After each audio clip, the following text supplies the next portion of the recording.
Oui, l'écologie et l'environnement font partie des politiques de développement de l'agriculture, on les intègre pleinement.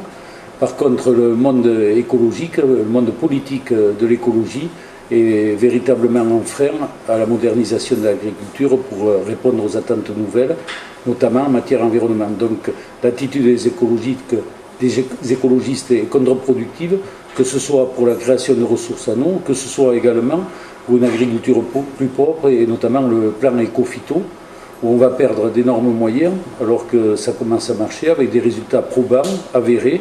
Donc on désarme là-dessus avec des baisses de budget sur une politique qui marche et qui accompagne l'agriculture vers plus de progrès. D'après vous, l'agriculture de la grande région prend du retard. Pouvez-vous en donner quelques exemples? Mais oui, on prend du retard, notamment sur la politique de l'eau. On a signé une convention avec l'État en 2011 qui prévoyait la création de 56 millions de mètres cubes sur le bassin à Dour-Garonne. Il y a à peu près 10% qui est fait aujourd'hui, c'est-à-dire 7 ans après la signature. Il reste 3 ans jusqu'en 2021 où il y a un travail énorme à faire et où on assiste à un spectacle déprimant pour l'agriculture, notamment dans les Deux-Sèvres, avec des retenues qui ont passé toutes les étapes administratives et qui ne sont toujours pas autorisées.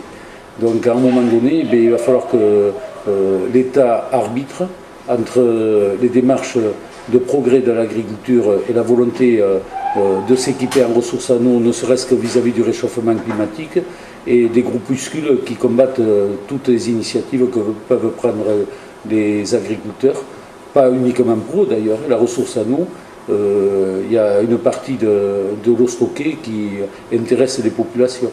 Donc on prend du retard à la fois pour l'agriculture, mais à la fois pour assurer la couverture en eau de toutes les populations de la région.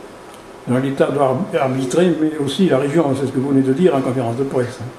La région a besoin d'arbitrer les moyens financiers d'accompagnement, à arbitrer aussi l'ambiance et à montrer sa volonté de faire aboutir ces projets-là aussi, d'autant que les projets sont conformes à toutes les règles administratives. Donc il y a une retenue également dans le Lot-et-Garonne qui est en train de voir le jour.